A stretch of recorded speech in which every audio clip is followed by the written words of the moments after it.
안녕하세요. 신선민입니다. 네, 안녕하세요. 이주연입니다. 네, 오늘도 재밌는 재밌는 게 맞나요? 재밌는 게 맞나요?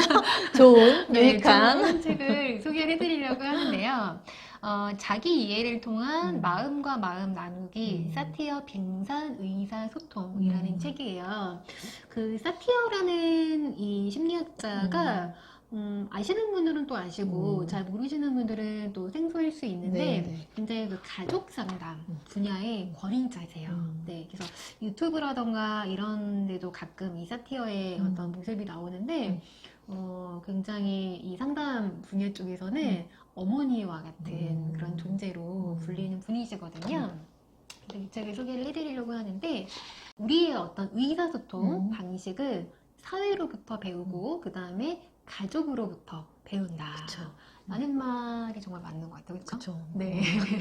우리가 거부할 수 없이 왜냐면 혼자 우리가 태어나서 혼자 그냥 살아오는 게 아니기 때문에 부모님, 가족 구성원, 그 다음에 사회로부터 배우는 게 맞는데 이분이 이제 이 김영애 소장님이 지으신 책이에요. 근데 뭐라고 얘기를 하시냐면 집단은 어쩔 수 없이 우리 사회의 구성원이기 때문에 없을 순 없잖아요. 우리가 가족도 사실 소집단이고 더 나아가서는 사회생활 집단이 있고 뭐 국가라는 집단이 있을 텐데 여기서 굉장히 문제가 되는 게 우리가 너무 지나치게 평등해지려고 하는 게 문제다라고 얘기를 해요. 그래서 어떤 얘기냐면 이런 거예요. 그러니까 결국에는 우리가 너와 내가 모두 같아야 돼. 예를 들어서 학력, 외모, 뭐 지위, 어떤 소유 갖고 있는 거, 뭐 집, 차 같은 것들이 똑같지 않으면 좀 잘못된 거라고 하는 인식, 우리 모두 평등해야 돼라고 하는 인식이 결국에는 자기 파괴로 향하고 있다라고 얘기를 하는데 저는 이 말에 굉장히 많이 공감을 해요. 그쵸. 네. 그러니까 인간이 사실은 평등할 수 없다고 저는 생각하거든요. 그러니까 이 평등이라고 하는 의미가 그러니까 똑같다는 의미는 저는 있을 수 없다고 생각하거든요. 왜냐면 우리가 다 이미 다르고 다른 존재로 각기 다른 존재로 태어난 거기 때문에 집단 속에서 이렇게 좀 지나치게 평등해지려고 하는 게 결국에는 좀 문제가 되는 어떤 근원이 될 수 있겠구나라는 생각을 좀 많이 했던 것 같아요. 자, 그러면 우리가 이제 의사소통을 얘기를 할 때, 뭐, 가족으로도 배우고, 사회로부터 배울 텐데, 각 개인의 어떤 성격도 무시할 수 없잖아요. 그러면 이 성격을 심리학자들은 어떻게 정의하고 있을까를 제가 이제 두 책을 가지고 좀 요 개념을 한번 짚고 넘어가면 좋을 것 같아서 잠깐 좀 설명을 드리려고 하는데요. 대상관계 이론을 중심으로 한 쉽게 쓴 정신분석 이론 절대 안 읽더라고요. 그쵸. 네, 근데 여기서 제가 소개하고 싶은 건 뭐였냐면, 그 프로이트의 정신결정론하고, 그 다음에 아들러의 목적론이 뭔가를 한번 구분해보는 거 되게 네, 중요한 중요해요. 것 같아요. 네네. 정신결정론 먼저 소개를 해드리면, 그 정신분석 굉장히 기본적인 개념이 정신결정론이거든요. 프로이트라고 하는 그 심리학자가 얘기를 한 건데 어떤 거냐면 이거예요. 우리의 어떤 지금의 어떤 생각과 행동 이런 것들은 과거에 여러 경험에 의한 영향을 받은 것이다. 그래서 과거의 경험들이 무의식이 있기 때문에 그 지금 현재의 행동과 느낌이 그 무의식에 의해서 결정이 된다라는 게 정신결정론이에요. 예시를 한번 들어보면 이런 거예요. 예를 들어서 6개월 된 이제 두 남자아이 A하고 B가 있었어요. 그런데 A의 엄마는 이제 육아에 굉장히 전문적으로 막 책도 보고 하면서 일정한 시간에 우유를 또는 젖을 주는 거예요. 그러니까 A라는 아이가 칭얼거리거나 그래도 안 돼. 단호하게 이 시간에 한 번만 넌 우유를 먹어야 돼. 라고 양육을 했고요. B의 엄마는 굉장히 조금 이렇게 마음이 여린 엄마인 거예요. 그러다 보니까 B 아이가 만약에 조금 울거나 칭얼거리거나 하면 어이구 하면서 이제 시간에 상관없이 우유도 주고 달래고 이렇게 했던 거예요. 자, 그러면 이들이 성장했을 때 각기 좀 양육 태도가 달랐잖아요. 어떻게 다르게 성장했을까? 우리가 뭐 가설을 세워볼 수 있을 것 같은데 어떨 것 같으세요? 우선 A의 아이는 어떻게 나왔어요? A의 아이는 이제 둘 다 이제 30대 초반에 가장이 됐고 이제 벤처 회사에서 일을 하고 있는데 A는 늘 엄마가 일정한 시간에 굉장히 규칙적으로 나한테 이제 그 음식을 줬잖아요. 그러니까 이 A도 굉장히 그런 이렇게 사는 거예요. 정확한 시간이 되면 밥을 먹어야 되고 정확한 시간이 되면 집으로 들어가야 되고 그렇죠. 이게 뭔가 나의 어떤 이 틀에 벗어나는 건 좀 용납이 안 되는 거예요. 반면 B는 늘 엄마가 좀 그런 거 상관없이 굉장히 좀 자유롭게 양육이 됐기 때문에 뭐 이래도 되고 저래도 되고 약간 이렇게 된다라는 거예요. 그래서 프로이트가 말하는 이 정신결정론 바로 이 측면인 거예요.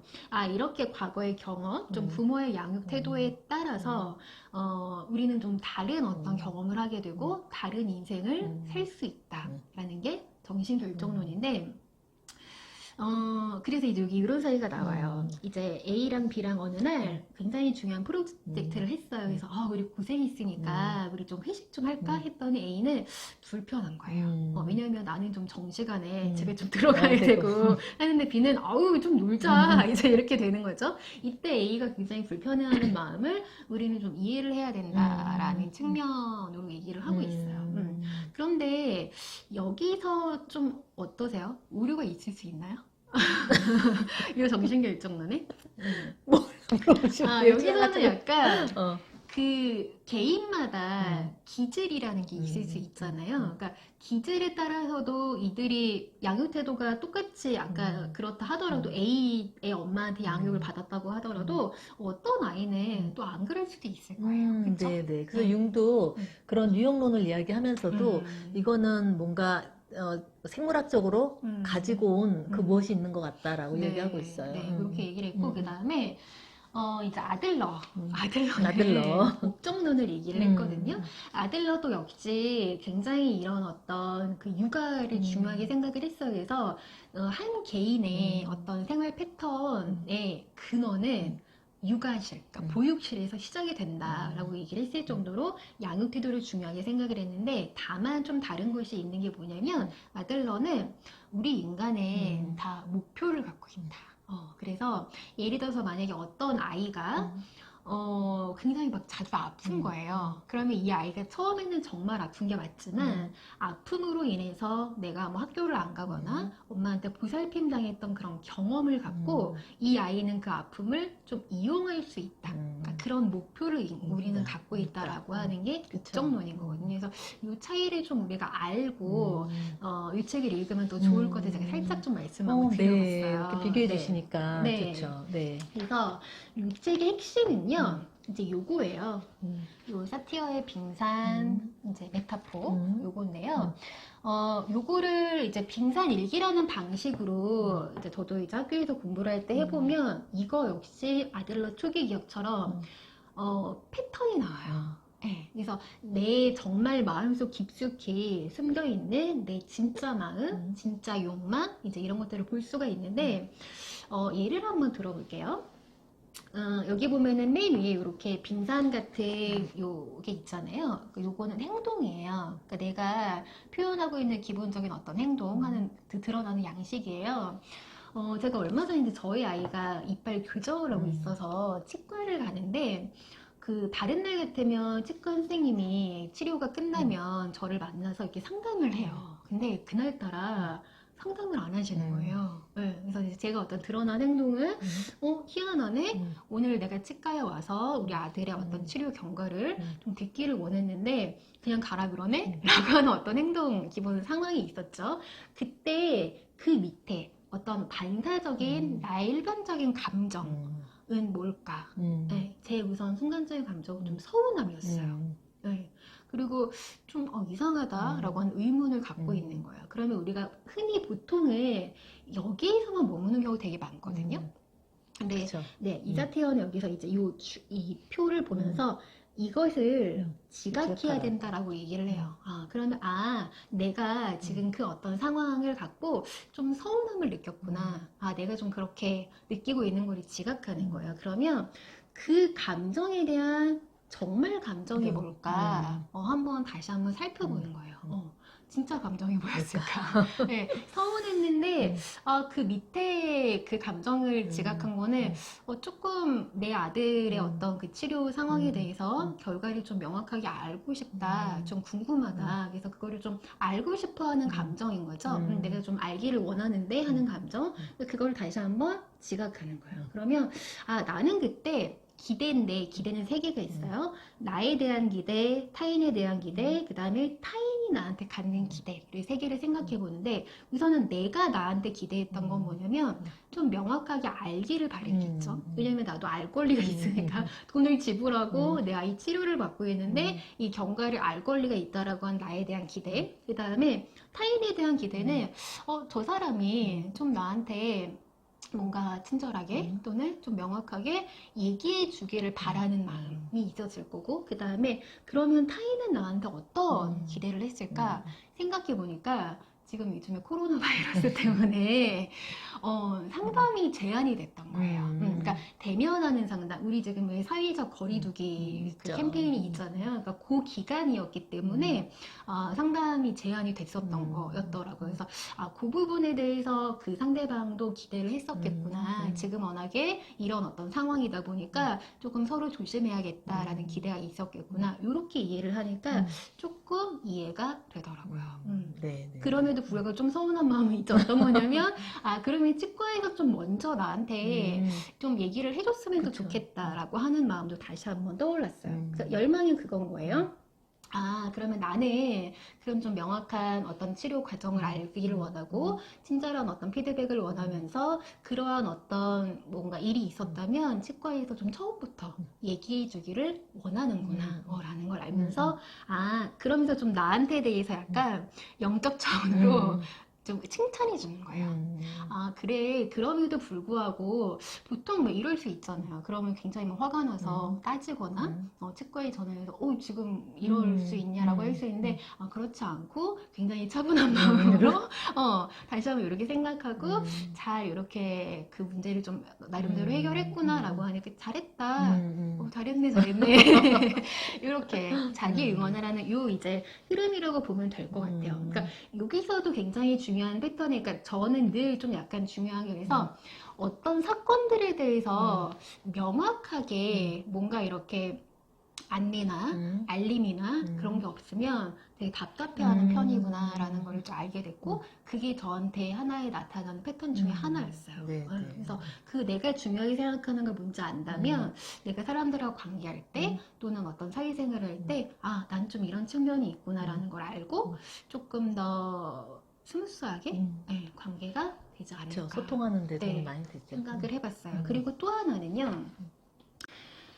이제 사티어는 이렇게 얘기를 해요. 우리가 심리적으로 성숙도가 높아야 한다. 그런데 심리적으로 성숙도가 낮을 경우에는 4개의 방식으로 우리가 대화를 하고 있는데 그 방식이 이거를 비일치적 의사소통이라고 얘기를 하거든요. 하나는요. 회유형이에요. 네, 회유형은 어떤 거냐면 자신감은 있어 보이는데 실질적으로는 자존감이 굉장히 낮아서 상대방이 어떻게 얘기했을 때 내 속마음을 좀 숨기고 그래 그럼 네 의견대로 한번 해봐 라던가 그 상황을 좀 모면하기 위해서 그래 그렇게 넘어가자 이렇게 생각하는 의사소통 방식이에요. 이렇게 되면 어떤 문제가 좀 있을까요?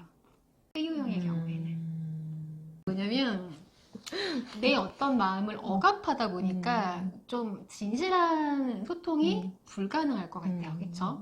그 다음에 두 번째는요. 그쵸. 그런데 이중적인 태도를 태도를 보인다라고 보이는. 얘기를 해요. 그다음 두 번째는 비난형이에요.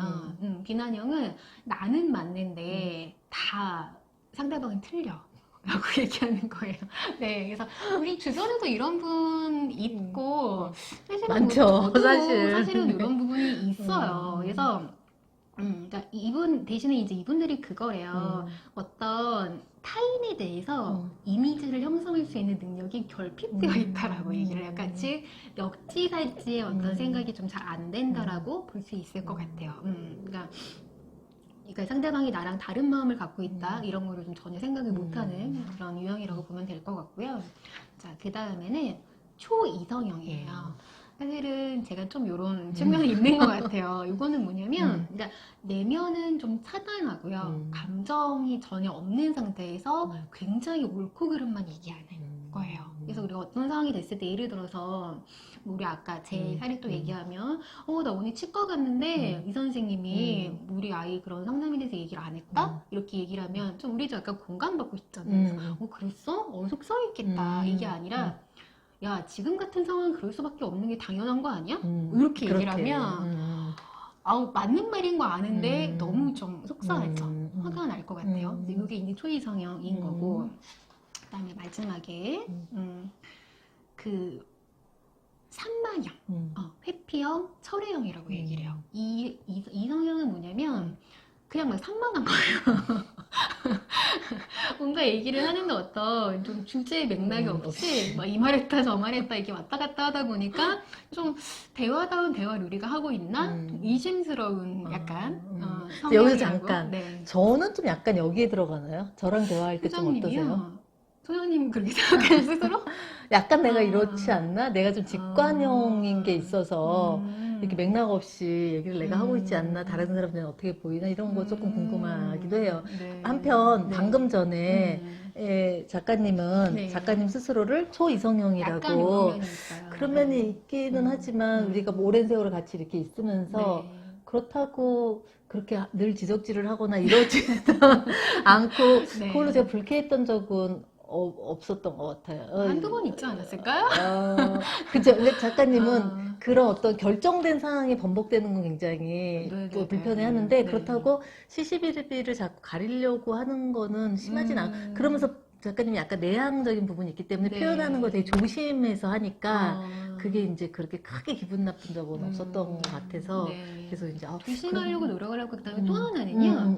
이 초이성형이요. 그러니까 원래부터 우리가 이런 형이 나오진 않잖아요. 그 초이성형이 약간 감정을 많이 억압받은 경우에 이런 형이 나타날 수 있다고 하더라고요. 네, 왜냐면은 내가 살면서 감정을 솔직하게 표현한 적이 없다 보니까 자꾸 감정을 억누르는 거예요. 그러다 보니까 겉으로 드러나는 거는 사실적인 부분, 팩트만 드러나게 되잖아요. 그래서 그렇게 되는데 뭐 지금은 많이 좋아졌어요. 옛날에 비해서는. 네, 그래서 이 검사하는 게 있는데 검사해 보면 지금은 이렇게는 안 나오더라고요. 네. 또 너무 뭐 감정적인 거에 흔들리는 건 저도 좀 별로라고 생각하기 때문에 네네네. 좀 뭐 작가님의 그런 유형이 네, 나쁘지 살짝 않다고. 솔직하게 고백 한번 네네. 해봤어요. 네. 그래서 요 아까 부적절형은 약간 요거예요. 뭐냐면, 그러니까 내면에서는 굉장히 불안하고 어떤 외로움, 그다음에 무게참이 있는데, 그러니까 혼란스러운 그쵸. 거예요. 그러다 보니까 이렇게 조금이라도 상황이 어색하면 좀 못 참고, 그다음에 좀 긴장된 분위기를 막 깨기 위해서 좀 이렇게 농담하거나, 혼자. 좀 이렇게 분위기의 메이커처럼 처럼. 약간 이렇게 하네. 근데 이분들도 사실 그 내면을 보면 좀 어떤 슬픔이라던가 불안이 있는 거죠. 그래서 우리가 이런 걸 봤을 때,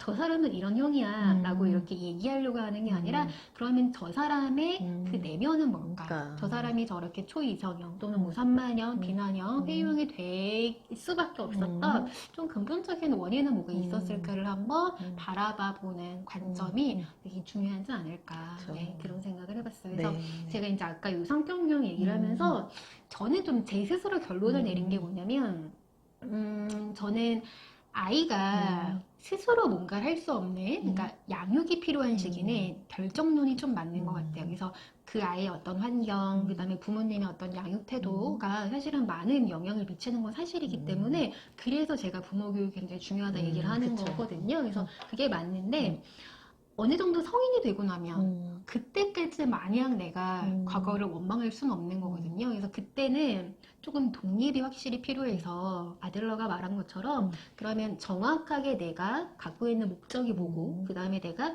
탈피해야 하는 과거의 어떤 같은 패턴이 뭔가를 좀 확실하게 이렇게 직면하고 바꾸려고 하는 좀 노력이 필요하지 않을까 그런 생각을 전 좀 해봤어요. 네. 오늘 이렇게 비교도 해주시고 네. 또 구체적인 어떤 사례도 이렇게 들어주시고 네. 도움 많이 됐습니다. 네, 한번 이제 여러분도 도움 많이 되실 거예요. 네. 네.